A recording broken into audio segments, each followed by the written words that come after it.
Welcome to the last breakfast. Please enjoy the video. You'll start by preparing the Ps5 Pro and your workspace. Power off, unplug, and wait a full minute to discharge capacitors, then slide the left panel off and set it aside.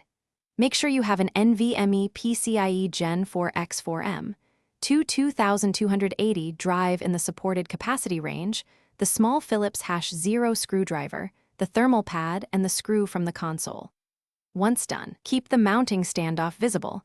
That's where the SSD will sit. Now install the SSD itself. Remove the expansion bay cover and the small standoff screw, then insert the M.2 drive into the slot at about a 30-degree angle until the contacts are fully engaged.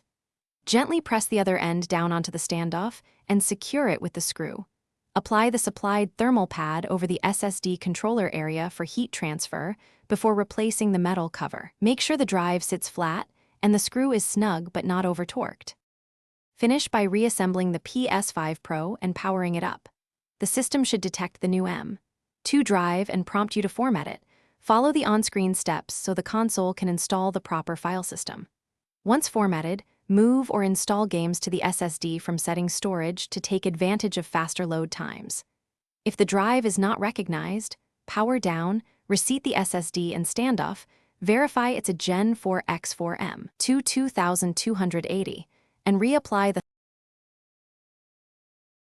Thanks for watching. If this was helpful, leave a like and consider subscribing. See you next time.